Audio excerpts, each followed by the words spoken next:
Hello बच्चों, स्वागत है आप सबका physics world Bijolia YouTube channel में। जैसा आपको मालूम है तीसरा चैप्टर जो है हम 12वीं क्लास के भौतिक विज्ञान का कंप्लीट कर रहे हैं और इसमें ये हमारा चौथा वीडियो है। इससे पूर्व के वीडियो में हम विद्युत विभवांतर, विभव, उनके मात्रक, विमीय सूत्र तथा विभव के जो है गुणधर्म, ये सब कंप्लीट कर चुके हैं। अगर आपने ये वीडियो नहीं देखे हो तो इस वीडियो से पूर्व उनको देखें और उसके बाद आप इस वीडियो पर आएंगे तो निश्चित रूप से जो है आपका जो ये टॉपिक बिल्कुल कंप्लीट हो जाएगा। हमारी जो है टेक्स्ट बुक जो है उसका 3.1.1 जो टॉपिक है विद्युत क्षेत्र से विद्युत विभव, विद्युत क्षेत्र से विद्युत विभव, electric potential from electric field, इस टॉपिक को जो है हम क्लियर करेंगे। देखिए ये जो मैंने यहाँ पर डायग्राम जो बनाया है, विद्युत क्षेत्र रेखाएं कुछ ज्यादा अंतराल पर है ना, समान अंतराल पे नहीं है और ये आपको सीधी स्ट्रेट भी नहीं दिख रही है, टेढ़ी मेढ़ी जैसी दिख रही है। तो इस वाले इसको हम जो विद्युत क्षेत्र रेखाओं को कौन से फील्ड को दर्शाते हैं? असमान विद्युत क्षेत्र को। समान विद्युत क्षेत्र में क्या होगा? विद्युत क्षेत्र रेखाओं के बीच में जो अंतराल होगा वो बिल्कुल समान होगा, जबकि यहाँ पर असमान है तो इसे हम कहेंगे असमान विद्युत क्षेत्र। असमान विद्युत क्षेत्र तो क्या होगा? यहाँ पर विद्युत क्षेत्र की दिशा वगैरह भी चेंज होती रहेगी और मैग्नीट्यूड में भी परिवर्तन आता रहेगा, क्योंकि विद्युत क्षेत्र जो है असमान है। तो ये आप इसको डायग्राम को समझ गए होंगे। अब यहाँ पर मैंने एक धन परीक्षण आवेश लिया है। यहाँ पर आप पॉजिटिव लगा भी सकते हैं और नहीं भी लगाएं तो भी इसको धनात्मक ही माना जाएगा। टेस्ट चार्ज जिसको हम धन परीक्षण आवेश कहते हैं Q0, वो असमान विद्युत क्षेत्र में बिंदु A पर स्थित है। ठीक है, अब आप जो है देखिए इस टाइम में अपन देखते हैं कि विद्युत क्षेत्र जो है हमारा ये इधर राइट हैंड साइड में, किस तरफ है? राइट हैंड साइड में। तो इस जो हमारे पास धन परीक्षण आवेश जो है Q0, इस पर जो विद्युत बल है ना, विद्युत क्षेत्र के कारण विद्युत बल जो है वो भी विद्युत क्षेत्र की दिशा में ही कार्य करेगा। तो आप ये कह सकते हैं कि यहाँ पर जो हमारा बल होगा विद्युत क्षेत्र के कारण, ये इस प्रकार से राइट हैंड साइड डायरेक्शन में, ठीक है ना, ऐसा। अब इसको हम किससे बताएंगे? Fe से। E क्या है? इलेक्ट्रोस्टैटिक फोर्स, स्थिर विद्युत बल, इलेक्ट्रोस्टैटिक फोर्स। उसका मान क्या होगा? उसका मान होगा QE। ठीक है, अब यहाँ पर क्योंकि परीक्षण आवेश आपने Q0 लिया है, परीक्षण आवेश आपने Q0 लिया तो यहाँ भी Q0 जो है लिखा जाएगा। वेक्टर के रूप में बताना चाहें तो विद्युत क्षेत्र और बल दोनों समान दिशा में। ठीक है, तो यही बात मैंने यहाँ पर लिखी है। माना कि धन परीक्षण आवेश Q0 असमान विद्युत क्षेत्र में बिंदु A पर स्थित है। इस पर विद्युत क्षेत्र को हो या विद्युत, इस तरह से विद्युत क्षेत्र के कारण विद्युत बल Fe, vector Fe equal to Q0 vector E आरोपित किया जाता है। ये कौन आरोपित करता है? विद्युत क्षेत्र जो है वो आरोपित करता है। और विद्युत क्षेत्र क्यों उत्पन्न हो रहा है? क्योंकि अगर हमारे पास आवेश है तो आवेश अपने चारों ओर विद्युत क्षेत्र उत्पन्न करेंगे और उस विद्युत क्षेत्र को बताने के लिए हम क्षेत्र रेखाएं या फिर बल रेखाएं दर्शाते हैं ना, बल रेखाएं बनाते हैं। तो यहाँ तक आपको समझ में आ गया होगा। अब देखिए मैं क्या करता हूँ कि इस आवेश को बिंदु A से अल्प विस्थापन देना चाहूंगा यहाँ तक।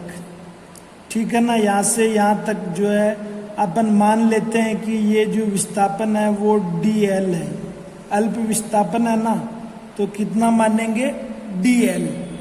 ठीक है, dl विस्थापन दे रहे हैं। हमारा प्रयास तो रहेगा इसको A से बी तक लाना है, पर हम क्या कि अल्पांश के रूप में देख लेंगे कि यहाँ से यहाँ तक लाने में कितना कार्य हो रहा है। फिर अगर पूरे इस वक्र पथ के लिए देखना होगा तो हम क्या कर देंगे, समाकलन कर देंगे। भौतिक विज्ञान में समाकलन का यही उपयोग है कि भाई आप पहले अल्पांश या छोटे भाग के लिए कुछ भी काम कर लीजिए और फिर आपको पूरे पथ के लिए अगर निकालना हो तो जो वो अल्पांश के लिए आ रहा है उसका समाकलन कर दीजिए। तो ये तरीका हम जो है भौतिक विज्ञान में अप्लाई करते हैं। तो इस चीज को मैं यहाँ पर जो है डायग्राम में बता देता हूँ आपको कि अब जो है हम ये हमारा जो परीक्षण आवेश है इस पर बल तो इस दिशा में लग रहा है, परंतु हम चाहते हैं कि इसको ए से बी बिंदु तक ले जाएं, तो हमें इसकी विपरीत दिशा में किसकी, विद्युत बल की विपरीत दिशा में, इस तरफ विद्युत बल की विपरीत दिशा में जो है हमें क्या लगाना पड़ेगा, एक बाह्य बल लगाना पड़ेगा। समझ में आ रहा है ना, एक बाह्य बल। और उसको हम बाह्य बल को क्या कहेंगे, उसको कहेंगे FEXT, एक्सटर्नल, F एक्सटर्नल। अब आप थोड़ा सा यहाँ पर ध्यान रखिए कि जब इस पार्टिकल को हमें इस तरफ ले जाना है विद्युत क्षेत्र के विपरीत, तो F एक्सटर्नल फोर्स लगाना पड़ेगा और F एक्सटर्नल फोर्स का मान जो है इसके बराबर ही होगा। हम समझने के लिए ये मानेंगे कि भाई ये F एक्सटर्नल इससे कुछ ज्यादा होगा, जब भी तो इसको अपोजिट डायरेक्शन में बी बिंदु तक ले जा पाएगा। तो ये हमें भी ये चीज ध्यान में रखनी कि इस मैग्नीट्यूड से कुछ ज्यादा, परंतु हम लिखने में क्या कहेंगे, FEXT। देखिए मैं यहाँ लिख देता हूँ, FEXT जो है वो Q0E के बराबर ही होगा, लेकिन डायरेक्शन जो है अपोजिट होगी, ठीक है ना, FE के अपोजिट होगी। तो इस चीज को भी हम थोड़ा सा यहाँ पर नोट कर लेते हैं और फिर मैथमेटिकल वर्क करते हैं।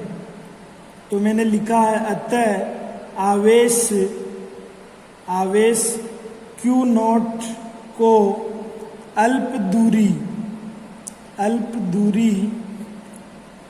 दूरी कितनी ली है, dl तक, ये एक तरह का विस्थापन है, ठीक है ना। तो सदिश राशि है, कार्य कर रहे हैं तो कार्य बराबर बल इंटू विस्थापन, तो वेक्टर का चिन्ह लगा दिया मैंने। तक विस्थापित करने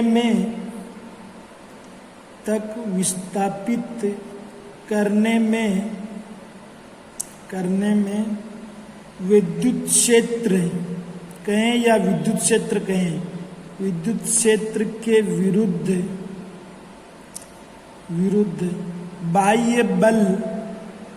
बाह्य बल द्वारा किया गया कार्य।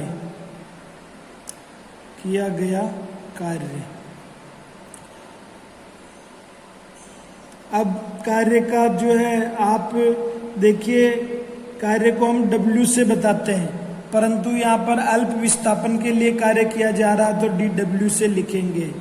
और F, ठीक है ना, क्या लिखते हैं, F। तो यहाँ पर बल जो है वो कौन सा होगा, बाह्य बल होगा। हमें क्या है, विद्युत बल जो लग रहा है विद्युत क्षेत्र के कारण उसके विपरीत में है, जो हमें उस आवेश को ले जाना है। तो यहाँ पर मैं एक्सटर्नल लिख देता हूँ, डॉट प्रोडक्ट, यहाँ पर विस्थापन कितना है, dl। अब यहाँ पर जो है ये अदिश गुणा है, अगर यहाँ से डॉट को हटाएंगे तो कोस थीटा आएगा, और यहाँ पर जो है दोनों समान दिशा में होने से, बल और विस्थापन दोनों समान दिशा में होने से थीटा का मान 0 होगा और कोस 0 डिग्री बराबर 1 होगा। ये आप समझ गए होंगे, 11वीं में ये सब हमने किया है दूसरे चैप्टर में। FEXT का मान लिख दीजिए -Q0E, और ये dl ऐसे के ऐसा ही, इसको आप मान लीजिए समीकरण 1।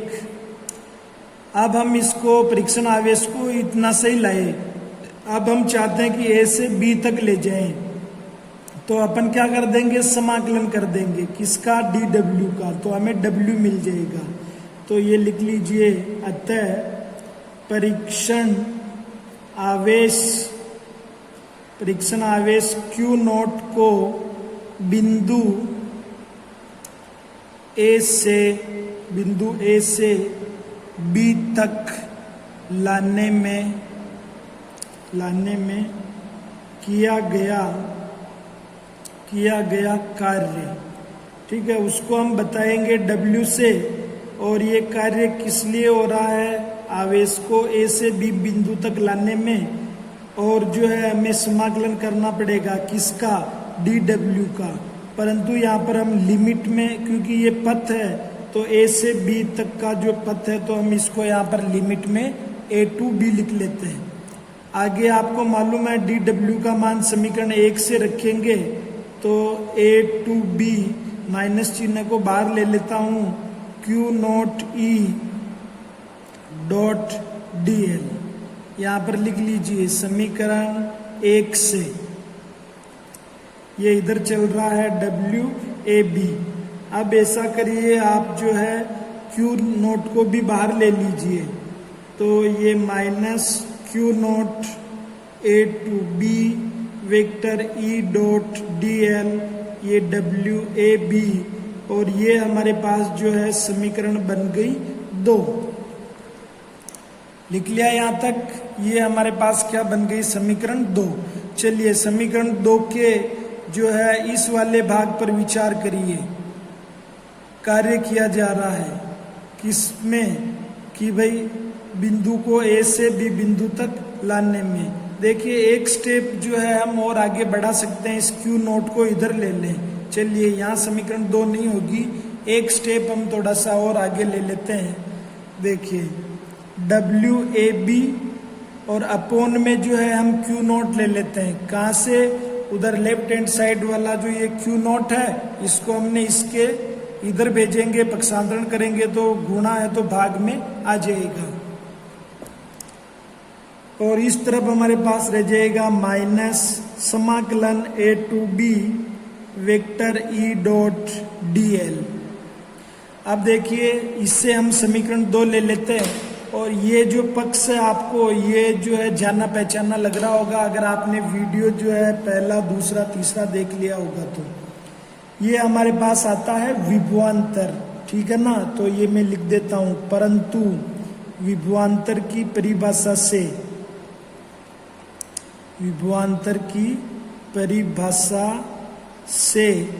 WAB Q not equal to VB minus VA, समझ गए। तो देखिए समीकरण 2 से हम क्या लिख पाएंगे, समीकरण 2 से VB माइनस VA बराबर minus A to B vector E dot dl, इसे मान लीजिए समीकरण 3, ठीक है ना। ये क्या है हमारे पास, समीकरण 3। समीकरण 3 का जो हमारे पास दायां पक्ष है, राइट हैंड साइड, ये क्या है, ये रेखीय समाकलन है, किसी भी पथ के लिए किया गया रेखीय समाकलन है। चलिए इसको यहाँ पर नोट कर लेते हैं, समीकरण 3 का दायां पक्ष विद्युत क्षेत्र का रेखीय समाकलन कहलाता है। समीकरण 3 का दायां पक्ष विद्युत क्षेत्र का रेखीय समाकलन लीनियर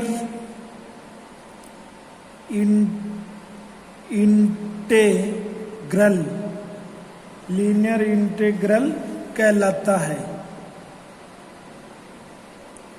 और रेखीय समाकलन का क्या आशय है, इसका मतलब है कि समाकलन है जो किसी विशेष पथ के लिए, निर्धारित पथ के लिए किया गया है, ठीक है ना। इस रेखीय समाकलन का अर्थ जो है हम क्या लगाते हैं कि यहाँ पर जो समाकलन किया गया है वो किसी विशेष पथ के लिए किया गया है।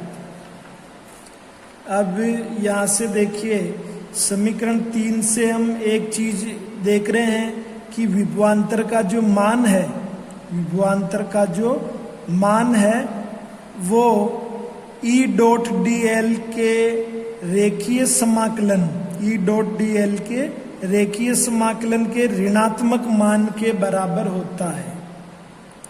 विभवांतर जो है E डॉट डी एल के रेखीय समाकलन के ऋणात्मक मान के तुल्य या बराबर होता है। तो इसको भी आप नोट कर लीजिए। समीकरण 3 से स्पष्ट है कि विभवांतर, या आप ऐसे भी लिख सकते हैं किन्हीं दो बिंदुओं के बीच का विभवांतर, या मैं सीधा लिख रहा हूं विभवांतर E डॉट डी एल के रेखीय समाकलन के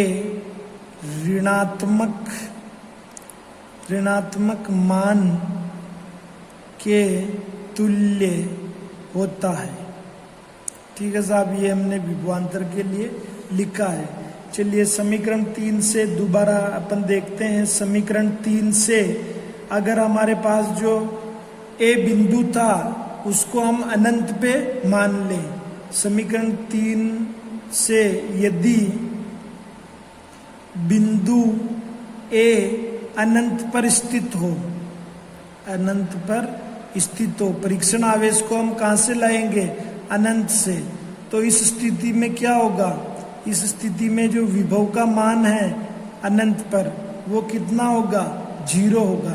तो समीकरण 3 को आप अगर देखें वापस तो VB माइनस 0 बराबर, जो ए को आप कहाँ मान रहे हैं? अनंत पर, तो ये ए बिंदु की जगह अनंत लिख दिया, और ये बी बिंदु, ये यहाँ पर जो E डॉट डी एल, और इसको हम सामान्य रूप से लिखें। सामान्य रूप का मतलब बिंदु है, हम कुछ भी ले सकते हैं, P ले लें या Q ले लें, कुछ भी।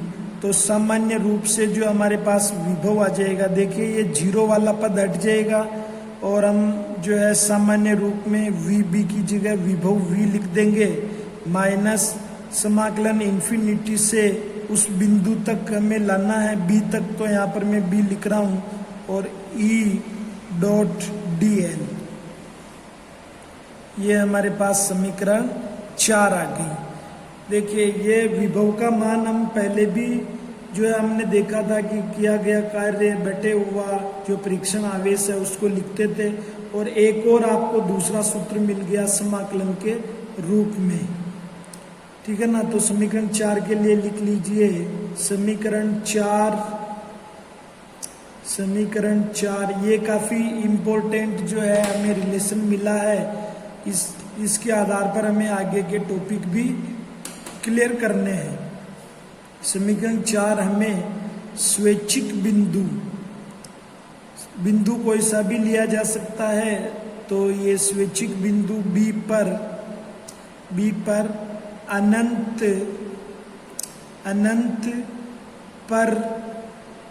अनंत पर शून्य विभव के सापेक्ष B पर विभव का मान देती है।